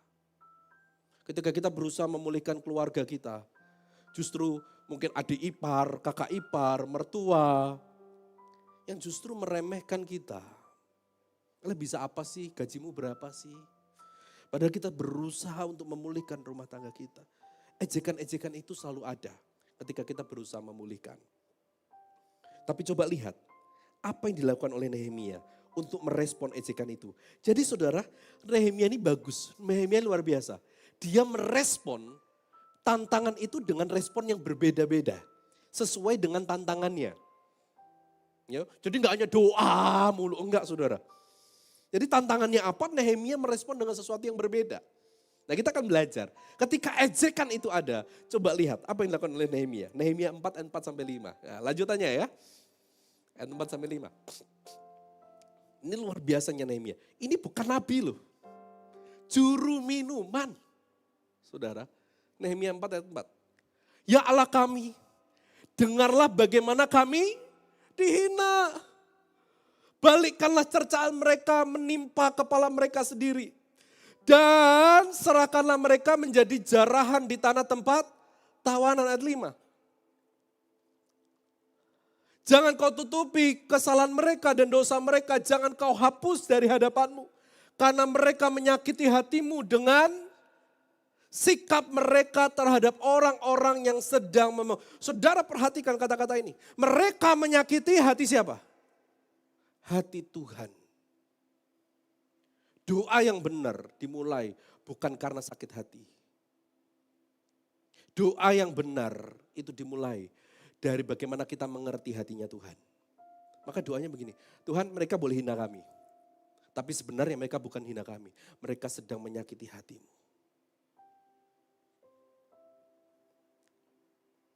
Dengan sikap mereka terhadap orang-orang yang sedang membangun. Jadi saudara, Nehemia yang pertama, ketika ejekan itu dilemparkan, Nehemia justru berdoa sama Tuhan. Saudara, kalau kita diejek lalu balas ngejek, nggak akan pernah berhenti ejekan itu. Ya, babi, anjing, kucing, ini malah tebak-tebakan hewan-hewan jadinya saudara. Nggak akan pernah berhenti. Tapi ketika ejekan itu terima terus kita katakan, God bless you ya. Itu akan mempermalukan dia saudara. Belajar seperti itu. Belajar seperti Nehemia ketika dia diejek. Justru dia gak balas ejekan itu. Dia doa sama Tuhan. Tuhan, mereka hendak nyakitin hatiku. Mereka nyakitin hatimu. Meskipun dari ayat 4 tadi kita lihat ya, baca itu rasa-rasanya, Tuhan jangan hapuskan ingatanmu dari hinaan-hinaan mereka. Kalau perlu tindas mereka Tuhan. Rasanya mangkal banget saudara Nehemia. Tapi saya sangat takjub dengan ayat 4 ini. Di mana mereka bukan menyakiti hatiku, mereka menyakiti hatimu Tuhan. Nehemia justru berdoa di hadapan Tuhan. Atas segala ejekan dan hina-hinaan itu. Kita belajar daripada Nehemia. Ya, kalaupun engkau dihina, direndahkan oleh karena perubahanmu. Engkau doa sama Tuhan, Tuhan aku mau hidup benar loh Tuhan. Tuhan aku mau pulihkan loh rumah tangga, aku mau pulihkan pekerjaanku. Meskipun hari ini aku direndahkan. Tapi hari ini aku percaya Tuhanlah yang menjadi pembelaku. Doa sama Tuhan. Mereka gak hina dirimu, mereka hina Tuhan. Saudara, kalau engkau doa sama Tuhan, biarlah dia berperkara dengan Tuhan, bukan dengan dirimu. Yang kedua, apa sih yang hambatan yang dialami oleh Nehemia? Nehemia 4 ayat 8. Jadi tantangan itu begitu bertubi-tubi datang, saudara. Nehemia 4 ayat 8. Mereka semua, ya saudara, tadi nama-nama tadi, mereka semua mengadakan persepakatan bersama untuk memerangi Yerusalem dan mengadakan kekacauan di sana. Bayangin saudara, tembok belum jadi, mereka berusaha untuk menggepur, untuk melawan orang-orang Israel pada waktu itu. Jadi tantangan yang kedua saudara, ini ada ancaman kekerasan. Ancaman sudah bicara tentang fisik, ya, yang berusaha menggagalkan tentang pembangunan tembok itu. Tapi coba kita lihat apa yang dilakukan oleh Nehemia, saudara, terhadap ancaman itu. Kita lihat Nehemia 4 ayat 13 sampai 14. Nehemia 4 ayat 13 sampai 14. Ini loh luar biasanya. Maka aku tempatkan rakyat menurut kamu keluarganya dengan pedang, tombak dan panah di bagian-bagian yang paling rendah dari tempat itu, di belakang tembok, di tempat-tempat yang terbuka. 14. Ku amati semuanya lalu bangun berdiri dan berkata kepada para pemuka dan para pengusaha dan kepada orang-orang lain, janganlah kamu takut terhadap mereka. Ingatlah kepada Tuhan yang maha besar dan dahsyat dan berperanglah. Dan menariknya lagi, ayat 17 boleh dibuka. Ayat 17. Sehingga apa yang terjadi saudara ketika pada akhirnya mereka mendapatkan tantangan itu? Ayat 17. Yang membangun di tembok, orang-orang yang memikul dan mengangkut, melakukan pekerjaannya dengan satu tangan dan dengan tangan yang lain mereka memegang senjata. Sebayangin saudara, Anda malu saja pakai dua tangan. Betul enggak? Satu megang paku, satu palu. Ini ngerjain bangunan pakai satu tangan. Jadi kalau saya bayangin gini, kamu megang paku ya, aku megang palu nih. Oke, siap-siap, pegang itu pakunya, pegang. Dak. Saya ketika baca ini saya rada ketawa saudara. Ini gimana apa bisa membangun dengan satu tangan? Ya, oke, aku yang bagian ngaci ya, kamu yang bagian ngudek. Nanti aku ngambilin gini, dioles-olesin seperti itu saudara. Kurang-kurang semuanya, taruh. Satunya megang pedang saudara. Anda bisa bayangkan betapa susahnya mereka membangun ini. Tetapi apa yang mereka lakukan? Mereka selalu berjaga-jaga. Itu loh saudara. Yang kedua ini saya mau katakan. Artinya apa? Ketika kita membangun jangan pernah sekalipun engkau lengah. Biarlah engkau selalu apa saudara? Berjaga-jaga. Sebab ketika engkau membangun, sekali lagi banyak kuasa apapun yang berusaha menghancurkan segala upaya yang engkau bangun hari itu. Bahkan kuasa iblis pun gak akan tinggal diam. Dia akan berusaha untuk menghancurkan apa yang saat ini sedang kau perjuangkan. Engkau berusaha sabar, banyak orang pada akhirnya buat perkara dalam hidupmu. Tapi berjaga-jagalah, jangan sampai engkau buka celah. Sehingga pada akhirnya apa? Kemarahan menguasaimu, kepahitan menguasaimu. Saudara, celah itu terbuka, pada akhirnya iblis bisa masuk dan menghancurkan kehidupanmu. Dari celah yang paling kecil. Ini hati-hati. Celah dalam Kejadian pasal yang ketiga, pasal keempat. Bicara tentang Kain dan Habel. Ketika Kain marah terhadap persembahan Habel yang diterima oleh Allah. Tuhan ngomong apa sama Kain? Kain, perhatikan loh. Ya, iblis telah mengintip. Mengintip itu apa saudara berarti? Celah yang besar atau yang kecil? Kecil. Iblis telah mengintip di celah pintu, artinya apa? Kalau kamu gak jaga hati, kalau kamu gak jaga hidup, kalau gak jaga pikiran, pada akhirnya apa? Ada satu titik iblis akan masuk dan menghancurkan hidupmu jauh lebih hebat. Saudara, makanya ketika engkau belajar memulihkan hidupmu, yang paling penting jaga hati. Jaga hati. Ya. Jaga pikiran. Itu yang paling penting. Jangan sampai ada celah yang pada akhirnya membuat iblis bisa menghancurkan dari apa yang kau bangun hari ini. Ya. Pedang di tangan kananmu, bekerja di tangan kirimu. Pedang selalu bicara tentang firman Tuhan. Hidupi kebenaran firman Tuhan. Tapi gak hanya doa saja. Firman Tuhan katakan apa? Dia bekerja satu tangan, tapi satu tangan memegang pedang. Kalaupun musuh tiba-tiba menyerang, dia siap untuk melawan. Yuk kita buka ayatnya. 1 Korintus 15 ayat 58. 1 Korintus 15 ayat 58. Kita baca bersama-sama ya, 1 Korintus 15 dan 58, kan ini adalah ayat yang sangat populer sekali saudara, karena itu saudara-saudara yang kukasihi. Oke, 1, 2, 3. Karena itu saudara-saudaraku yang kukasihi. Apa saudara? Berdirilah teguh, jangan goyah. Dan apa saudara? Giatlah selalu dalam pekerjaan Tuhan. Sebab kamu tahu bahwa dalam persekutuan dengan Tuhan, jerih payahmu tidak sia-sia. Anda boleh punya pergumulan, tapi jangan pernah lupa tetap giat dalam pekerjaan Tuhan. Sebab itu apa saudara? Itu adalah pagar api yang menjagamu tetap dalam hadirat Tuhan. Pagar api yang tetap menjagamu tetap benar dalam kebenaran firman Tuhan. Jangan pernah lupakan itu. Yo, yang kedua ya, jadi ancaman kekerasan yang ketiga saudara.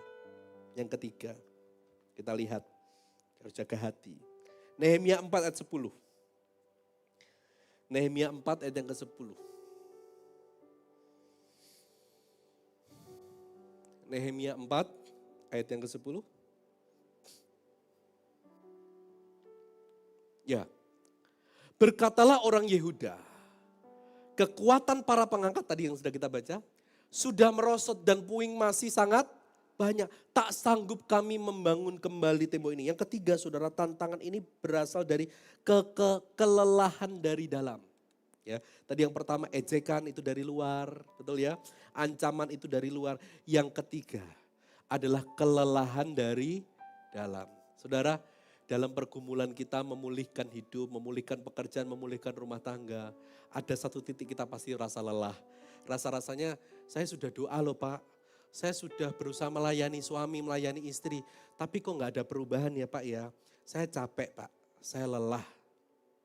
Oke saudara, ini adalah salah satu juga hal menjadi tantangan kita di dalam memulihkan kehidupan ini. Tapi coba yuk kita lihat, belajar bersama-sama. Bagaimana Nehemia memulihkan kelemahan-kelemahan ini. Nehemia 4 ayat 14. Kita lihat ayat 14. Tadi sudah ada. Tadi kita juga sudah baca saudara. Nehemia 4 ayat 14 di sana dikatakan untuk saudara-saudaramu, untuk anak-anak lelaki dan anak-anak perempuan, untuk istrimu dan rumahmu. Artinya begini saudara, ketika mereka sudah mulai lelah, Nehemia mengembalikan visi. Ya, Nehemia mengembalikan visi mereka. Ayo bangun. Ketika engkau bangun tembok ini, biarlah ini untuk saudara-saudaramu, untuk anak-anak lelakimu, untuk anak-anak perempuanmu, untuk istrimu dan untuk rumahmu. Ketika tembok ini terbangun, rumahmu aman. Ketika tembok ini terbangun, keluargamu aman. Ketika tembok ini terbangun, hidupmu sejahtera. Ayo bangun. Nehemia mengembalikan visi mula-mula. Nehemia mengembalikan kerinduan mula-mula terhadap orang-orang Yerusalem pada waktu itu. Maka hari ini saudara, Anda boleh lelah, Anda boleh capek. Tapi yuk belajar untuk pada akhirnya kita kembali kepada titik mula. Saudara belajar daripada Abraham. Ini khotbah yang saya sampaikan pada waktu kami, Pondok Daud saudara. Ada satu nats di sana dikatakan begini. Pada permulaan Abraham dipanggil oleh Tuhan. Ada satu titik, Abraham itu pindah dari satu tempat ke tempat yang lain.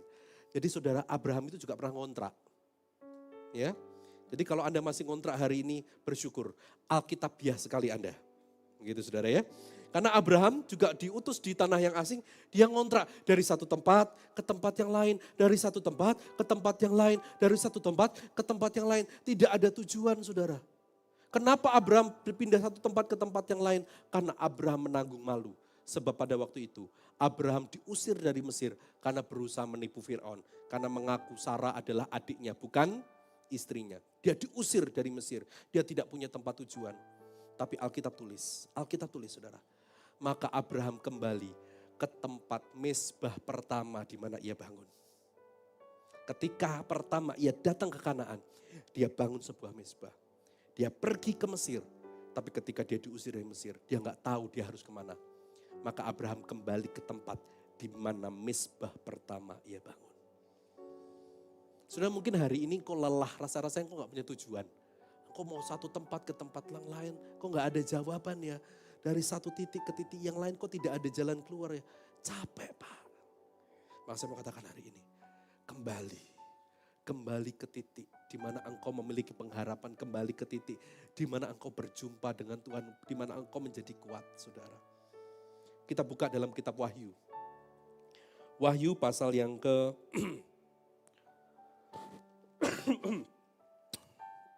Bentar saudara, saya coba.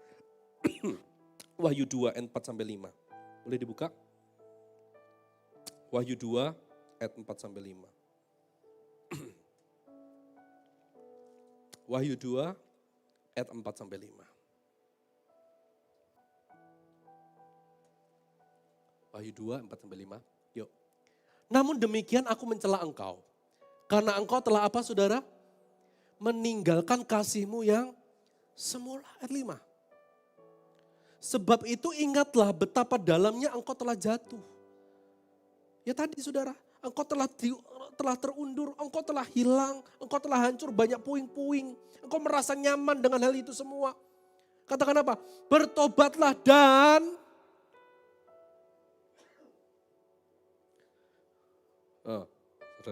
bertobatlah dan lakukanlah lagi. Saudara garis bawahi, lakukanlah lagi. Berarti lakukanlah lagi ini apa saudara? Yang dulu pernah kita lakukan, kita sempat tidak lakukan, maka Tuhan katakan apa? Lakukanlah lagi. Apa yang kita lakukan lagi? Kita lihat. Apa yang semula engkau lakukan. Jika tidak demikian aku akan datang kepadamu dan aku akan mengambil kakidianmu dari tempatmu. Jikalau engkau tidak bertobat. Jadi artinya apa saudara? Kalau hari ini kau merasa lelah, kalau hari ini kau merasa capek, kembali ke titik, lakukan lagi dari mula. Kalau engkau memulainya bersama dengan Tuhan, kalau engkau memulainya dengan memiliki harapan bersama dengan Tuhan, balik. Miliki harapan bersama dengan Tuhan lagi. Percaya sama janji Tuhan lagi. Jalan lagi, kuatkan imanmu. Lelah, kembali. Sampai pada akhirnya engkau tetap bertahan. Dan pada akhirnya Tuhan buka jalan atas pergumulanmu. Dipulihkan kembali. Jatuh, bangun. Datang sama Tuhan, berharap sama Tuhan, percaya sama Tuhan. Lelah, kembali lagi. Tetap percaya dan tetap percaya. Jangan pernah meragukan Tuhan. Saudara, Tuhan tidak akan pernah gagal dalam menjawab segala pergumulan hidupmu. Tuhanmu gak pernah gagal dalam menggenapi janji dalam hidupmu. Seringkali kita sudah terlalu lelah dan kita diam. Seperti orang-orang Yahudi pada waktu itu. Sudahlah, tidak usah dibangun. Sudahlah, diam saja. Maka 140 tahun mereka hidup tanpa tembok.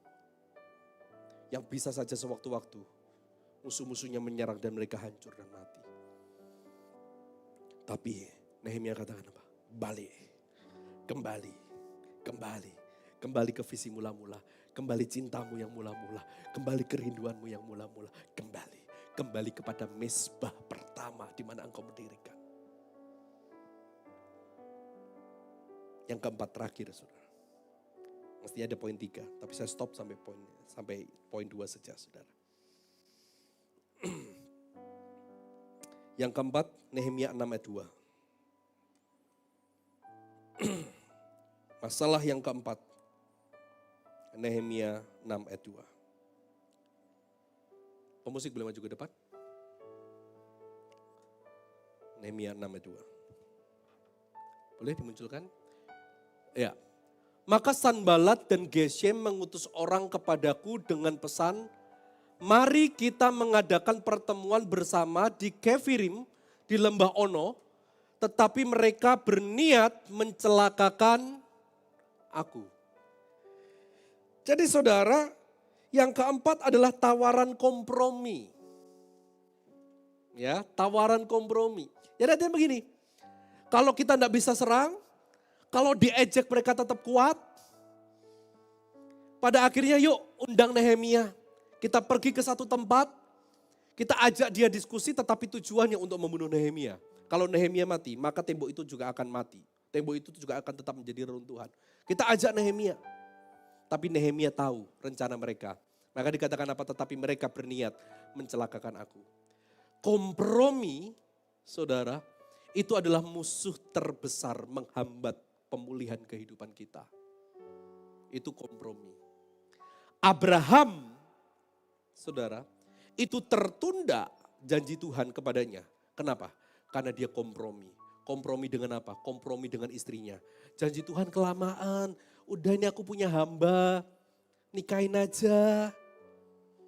Toh nanti kan punya anak. Lah anak itu kan juga anak perjanjian. Anakmu juga. Abraham kompromi terhadap dosa. Sehingga pada akhirnya mungkin bisa jadi janji Tuhan itu gak sampai 25 tahun saudara. Tapi akhirnya janji itu harus sampai 25 tahun. Kenapa? Karena Abraham kompromi terhadap dosa. Seringkali kita kompromi untuk pengen cepat segala sesuatu dalam hidup kita ini pulih. Pengen kaya kita kompromi, udahlah ikut Tuhan lama. Kita ke dukun aja, ke Gunung Kawi aja, pasti lebih tokcer, lebih cepat. Kita pengennya kompromi dengan hal-hal seperti itu. Seakan-akan pulih, betul. Mungkin secara luar pulih, tetapi dalamnya engkau gak akan pernah pulih. Tuhan itu selalu memulihkan dari apa yang ada di dalamnya dulu, baru apa yang ada di luarnya. Maka ketika Tuhan pulihkan itu kuat, tetapi iblis selalu melihat permukaannya dulu. Tapi dalamnya digerogoti, dihancurkan, dihabiskan. Sehingga pada akhirnya apa? Apa yang nampaknya di luar, oh itu sudah pulih, oh itu diberkati. Tapi kehidupannya makin lama makin hancur. Mereka gak bisa menikmati segala berkat apa yang mereka dapatkan. Maka ayo hari ini saudara belajar. Banyak kompromi-kompromi terjadi. Tetapi kita lihat apa yang dilakukan oleh Nehemia. Ketika dia diajak untuk berkompromi. Nehemia katakan demikian saudara. Dia tidak mau turun. Sebab dia di atas tembok saudara. Aku tidak mau turun. Dia katakan ini. Aku sedang melakukan pekerjaan besar. Hari ini jangan pernah engkau kompromi. Untuk segera memulihkan keadaanmu. No. Hari ini. Kalaupun rasa-rasanya hatimu, orang-orang sekitarmu mengajak kompromi. Untuk engkau melakukan sesuatu yang tidak benar di hadapan Tuhan. Katakan, enggak. Hari ini aku masih terlibat pekerjaan besar dalam hidupku yang Tuhan sedang kerjakan.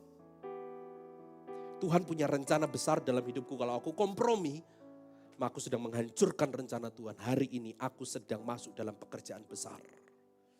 Katakan itu saudara. Sehingga pada akhirnya engkau masih kuat, engkau memiliki pengharapan. Jangan pernah kompromi.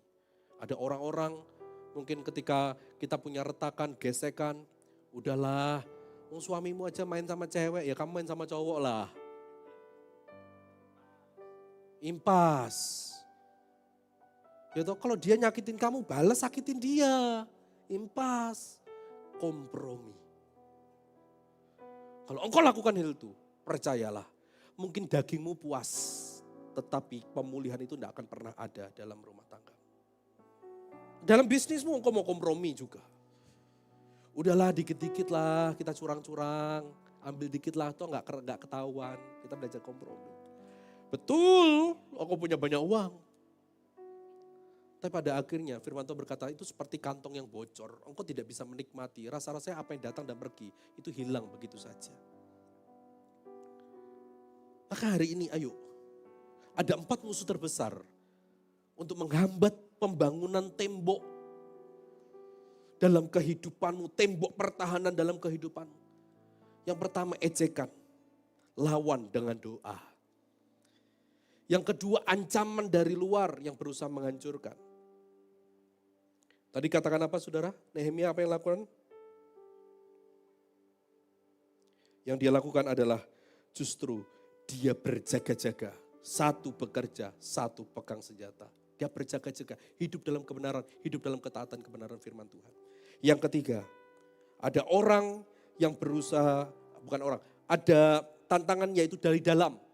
Kelelahan dari dalam saudara. Maka apa yang lakukan Nehemia? Nehemia kembalikan visi, kembali ke titik semula. Harapanmu, cintamu, kebergantunganmu sama Tuhan. Dan yang keempat adalah kompromi. Itu yang menjadi tantangan pemulihan dalam kehidupan kita. Tetapi kita belajar berkata, hari ini aku sedang masuk dalam pekerjaan-pekerjaan besar yang Tuhan sedang kerjakan dalam kehidupanku. Sehingga pada akhirnya, saya tutup ini saudara. Tembok yang dibangun, yang harusnya menggunakan waktu puluhan tahun. Anda tahu? Tembok itu selesai hanya waktu 52 hari. Dan Alkitab tulis, bangsa-bangsa yang ada di sekitarnya ketakutan karena melihat bahwa tembok ini pulih bukan karena pekerjaan manusia, tapi karena ada tangan Tuhan yang bekerja. 52 hari tembok yang kokoh berdiri. Hari ini saudara, libatkan Tuhan dalam kehidupanmu. Sehingga ketika rumah tanggamu pulih, kehidupanmu pulih, pekerjaanmu pulih, orang akan berkata bukan dia tetapi ada Tuhan yang bekerja dalam kehidupannya. Sehingga hidupmu dapat menjadi sebuah kesaksian yang luar biasa. Saya undang kita semua bangkit berdiri. Kita nyanyikan lagu pertama tadi. Walau gunung itu tak berpindah, tetap percaya bahwa Tuhan itu yang punya kuasa. Amin saudara. Ayo, saat ini apa yang menjadi pergumulanmu?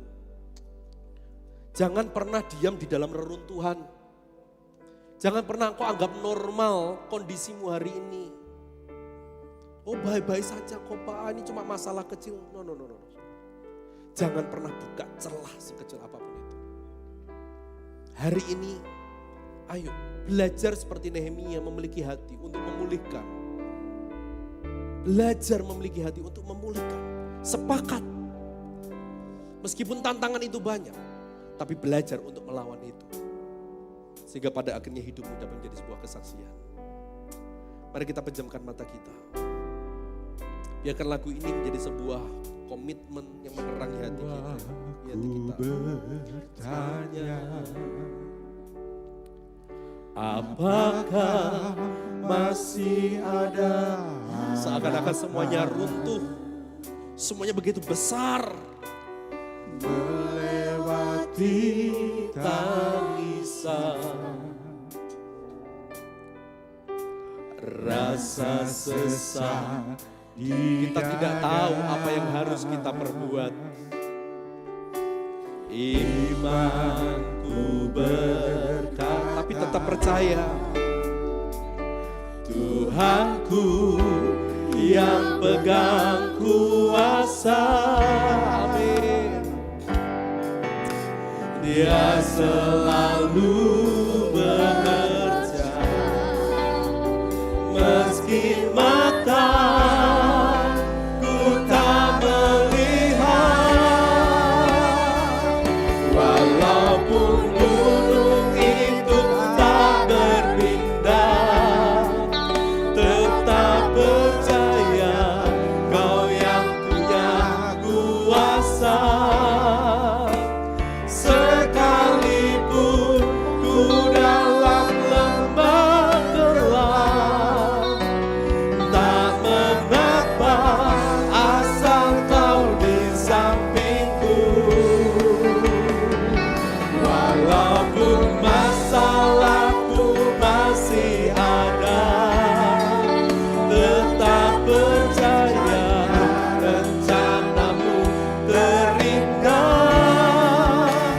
Pribadiku takkan pernah berubah.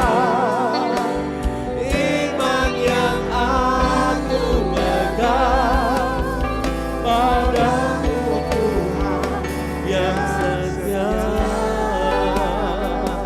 Nyanyikan dari awal dengan hatimu. Jiwaku bertanya, apakah masih ada harapan? Bawa hati kami Tuhan melewati tangisan, rasa sesak dalam hati kami, rasa sesak di dada. Imanku berkata, sebab Engkau yang pegang kuasa bagi kami, yang pegang kuasa.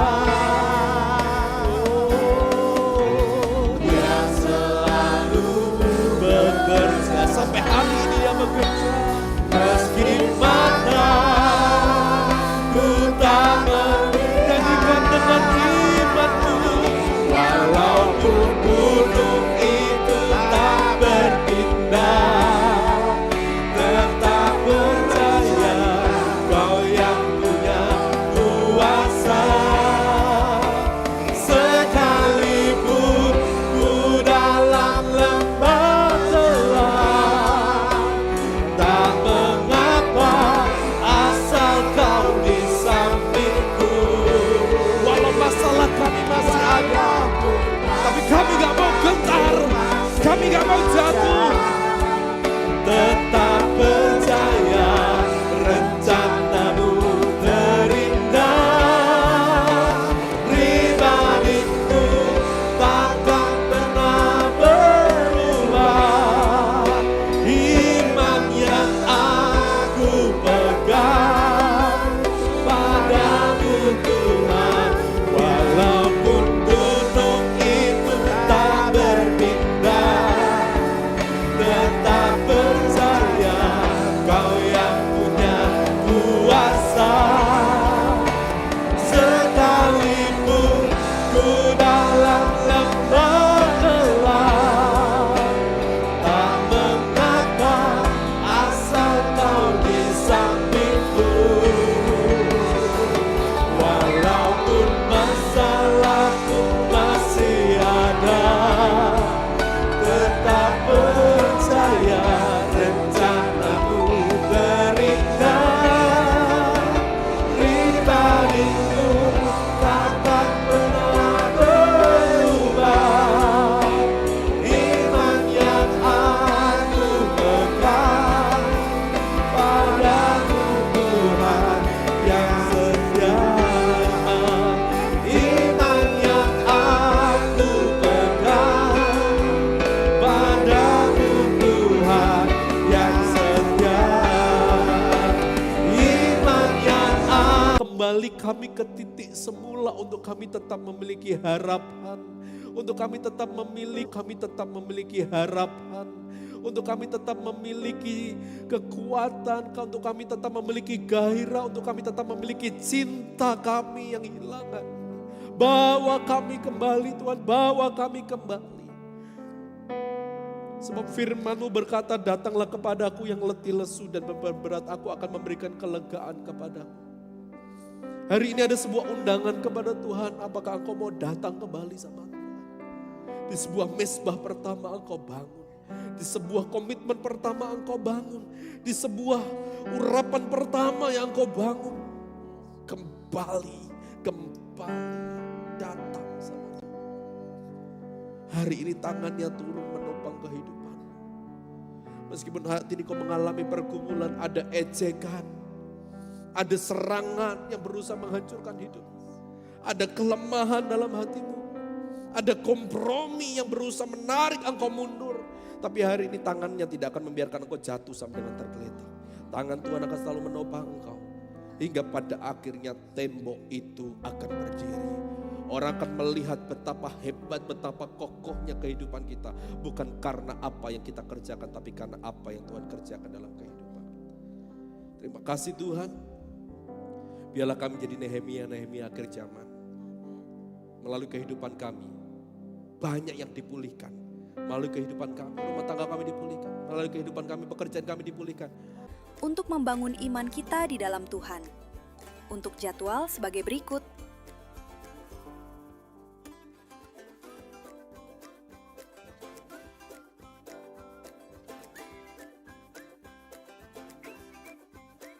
Firman Tuhan berkata bahwa di mana 2 atau 3 orang berkumpul dalam namanya, di situ Tuhan hadir.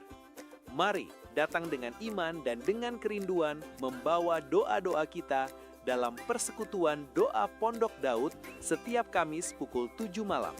Bertempat di hall lantai 1 gereja. Shalom wanita-wanita yang dikasihi Tuhan. Mari bergabung dalam komunitas Wanita Bijak Mahanaim. Setiap hari Jumat ketiga pukul 6 sore, bertempat di hall lantai 1 gereja. Mari datang dengan hati yang terbuka untuk merasakan lawatan Tuhan. Berani tampil beda buat dunia? Kamu harus join sama komunitas Pro-M, profesional muda setiap Jumat keempat pukul 6 sore. Pro-M, masa muda kita untuk Tuhan. Hello teenagers and youth. Yuk bergabung dalam ibadah Youth Mahanaim kita setiap hari Sabtu pukul 4 sore. Kami tunggu kedatangan kalian ya. Shalom Papa Mama, mari ajak putra-putri Anda bergabung dalam Mahanaim Sunday School pukul 7:30 pagi. Rasakan hadirat dan lawatan Allah dalam ibadah raya JKI Mahanaim Blessing Church. Ibadah raya sesi 1 pukul 7 pagi. Ibadah raya sesi 2 pukul 5 sore. Kami mengundang seluruh jemaat Tuhan untuk ambil bagian dalam proyek pembangunan dan pengembangan JKI Mahanaim Blessing Church. Bagi Bapak Ibu yang tergerak untuk memberikan persembahan, dapat melakukannya melalui amplop yang telah disediakan. Jika Bapak Ibu ingin memberikan melalui transfer, persembahan dapat disalurkan ke rekening pembangunan gereja yang tertera. Mari kita bersatu dalam dukungan dan doa agar setiap proses pembangunan ini berjalan dengan lancar dan membawa kemuliaan bagi nama Tuhan. Demikian pengumuman Mahanaim Blessing Church Kediri. Tuhan Yesus memberkati. Ya, demikianlah pengumuman yang boleh disampaikan tim multimedia. Ada beberapa pengumuman tambahan yang ingin saya tekankan. Yang pertama adalah mengingatkan kembali karena hari-hari sudah mulai mendekat untuk setiap wanita yang mengikuti atau yang masih belum mendaftar dalam kegiatan atau undangan yaitu Camp Wanita Bijak yang akan diadakan pada tanggal berapa? Boleh posternya dimunculkan? Tanggal berapa? Ya, tanggal 7 sampai 9 Mei. Ya, di Restoran Pondok Kampung Nelayan, Jalan Singosari nomor 30 Kediri dengan biaya kontribusi 400. Puji nama Tuhan, sudah ada beberapa ibu-ibu, para wanita di tempat ini yang sudah daftar, saudara mengikuti acara camp ini. Percayalah bahwa camp ini diadakan, pasti Anda diberkati begitu luar biasa untuk menjadi seorang wanita yang betul-betul mencapai standarnya Tuhan dalam kehidupan rumah tangga, dalam hakikat Anda sebagai seorang wanita itu pasti Anda akan diberkati begitu luar biasa. Maka kalau masih ada yang belum daftar dan rindu untuk ikut, peluang itu masih ada. Sehingga Bapak Ibu Saudara bisa mendaftarkan diri, bisa menginfokan kepada Ibu Gembala, Ibu Catherine, sehingga nantinya bisa didaftarkan. Sekali lagi, biaya kontribusi jangan menjadi halangan untuk Anda mengikuti acara ini, sebab panitia sudah memiliki komitmen juga. Yang penting Anda ikut, seberapapun Anda yang punya, dana berapapun yang Anda berikan, itu diterima dan Anda bisa mengikuti secara full. Bukan berarti ketika Anda tidak bayar 400, hanya bayar 100, satu sesi lalu Anda disuruh pulang. Nggak mungkin saudara ya. Nggak mungkin Anda bayar 100.000, makan siang nggak boleh makan. Enggak ya. Sejauh ini yang saya tahu, ya seberapapun Anda bisa bayar saudara, semua sesi bahkan sampai makan siang Anda bisa menikmati semuanya itu. Bahkan panitia, ya bahkan fasilitator itu saudara, mana saya dapat info, mereka menggalangkan penggalian dana, mereka janji iman, mereka menabur untuk acara ini. Jadi kerinduan mereka untuk banyak orang, banyak wanita bisa mengikuti acara ini tuh begitu besar. Jadi jangan lewatkan kegiatan ini, ya. Jangan merasa bahwa kita sudah menjadi wanita yang baik atau istri yang baik, enggak, saudara. Kita tetap butuh belajar. Ya, makanya kalau bisa ikut, kita meluangkan waktu selama 3 hari. Saya pikir 3 hari itu adalah 3 hari yang sangat berkesan dan berkenan di hadapan Tuhan. Oke, lanjutnya saudara saya mengingatkan kembali bahwa Kamis ini adalah Kamis kelima. Jadi bagi setiap para pelayan, baik itu pelayan PAW, pelayan setiap divisi, baik kaum muda, Pro-M, sekolah minggu, kaum wanita, setiap pembicara, pengkhotbah, pendeta, wajib hukumnya untuk dapat hadir. Kita melayani bukan hanya skill, tapi kita harus punya urapan, kita harus punya motivasi. Makanya setiap Kamis kelima kita upgrade terus motivasi urapan itu, doa itu, supaya kita kembali apakah pelayanan kita ini berkenan di hadapan Tuhan ya. Oleh sebab itu saya undang sekali lagi untuk setiap para pelayan Tuhan untuk tetap bisa atau wajib hukumnya hadir. Dan saya tidak mau ada yang izin karena kegiatan ini betul-betul sudah menjadi kegiatan rutin yang kita tetapkan. Kecuali kalau ada yang sakit kritis sampai diinfus baru saya kasih izin. Ya saudara ya, selama Anda masih bisa berjalan tetap hadir. Ya, karena ini sudah menjadi agenda kita. Kok jahat sekali? Bukan jahat. Tetapi kita tidak mau main-main melayani Tuhan. Ya, jadi kita mau serius, kita mau sungguh-sungguh. Sekaligus juga bagi jemaat yang rindu juga, kami jemaat boleh hadir enggak? Boleh. Ya, saudara, Anda bisa hadir. Anda pasti menikmati juga. Dan Kamis besok kita akan dilayani oleh Pendeta David Wuwungan, saudara, yang melayani kita besok. Jadi tolong Bapak Ibu Saudara bisa hadir, bisa mengikutinya, dan pasti Anda diberkati. Itu saja yang bisa saya sampaikan. Oh ya saudara, untuk acara baksos kita, pengumuman terakhir, semuanya ya mulai dari gula, minyak, mie, ya saudara, itu mayoritas sudah tercukupi. Nah beras ini masih kurang 22 pieces. Jadi kembali membuka kepada Bapak Ibu Saudara kesempatan bagi Bapak Ibu Saudara yang mau nabur, ya mari ikut terlibat dalam pekerjaan Tuhan, dalam bakti sosial ini sehingga nama Tuhan gereja ini dapat menjadi berkat dan nama Tuhan dipermuliakan. Itu saja yang boleh saya sampaikan. Saya undang kita semua bangkit berdiri dan kita akan menutup ibadah kita di dalam doa. Terima kasih Yesus. Allahku, nyanyikan besar. Allahku, selamanya besar.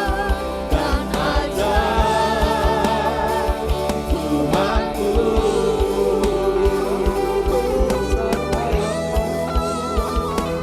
Besar Allahku, nyanyikan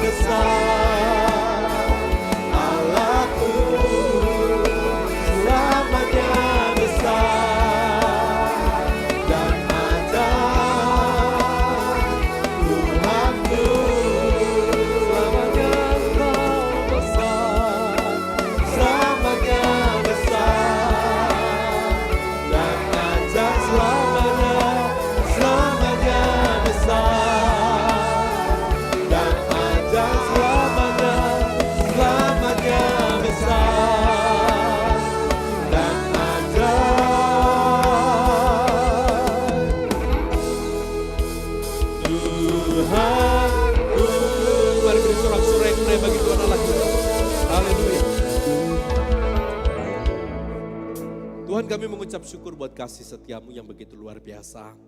Engkau ada di tengah-tengah kami. Engkau menyertai, Engkau memberkati kami. Mulai dari awal, pertengahan, hingga pada akhirnya. Tidak ada yang sia-sia ketika kami memberi waktu kami datang dalam hadirat Tuhan. Ada sebuah janji, ada kekuatan yang Tuhan boleh limpahkan dalam kehidupan kami. Kalaupun kami harus keluar melewati hari-hari kami, Tuhan kami tidak akan pernah tinggalkan kami. Biarlah kehidupan kami semakin hari semakin serupa seperti Engkau. Kehidupan kami semakin berkenan di hadapan-Mu. Tuhan, kalau hari ini kami akan berpisah pulang ke rumah kami masing-masing.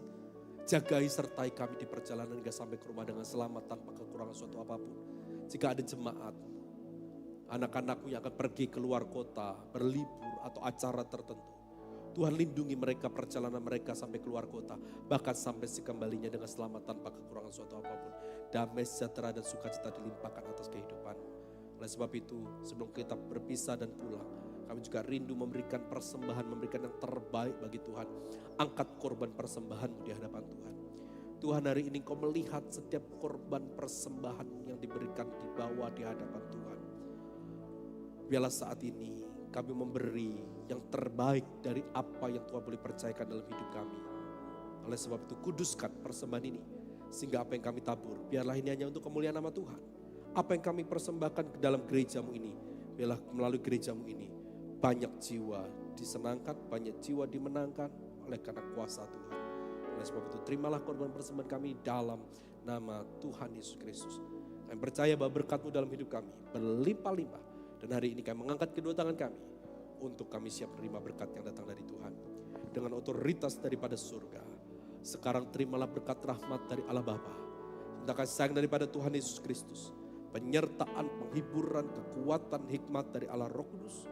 Menyertai hidupmu, menyertai rumah tanggamu, menyertai pekerjaanmu, studimu, masa depanmu. Dan apapun yang kau kerjakan. Dibuat Tuhan berhasil dan beruntung. Pulanglah dengan damai. Pulanglah dengan sukacita. Di dalam nama Tuhan Yesus Kristus. Dan hari ini sebelum kami menutup, kami juga mengatakan 5 kepastian hidup orang percaya yang terjadi dalam kehidupan kami. 5 kepastian hidup orang percaya. Hidupku dicintai oleh Tuhan. Hidupku dicintai oleh Tuhan. Hidupku diciptakan secara dahsyat dan ajaib. Hidupku diciptakan secara dahsyat dan ajaib. Hidupku diberkati tanpa batas. Hidupku diberkati tanpa batas. Hidupku diprogramkan untuk berkemenangan.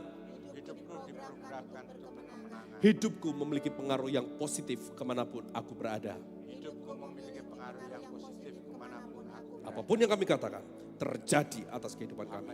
Di dalam nama Tuhan Yesus Kristus. Haleluya, haleluya. Amin, amin, amin. Selamat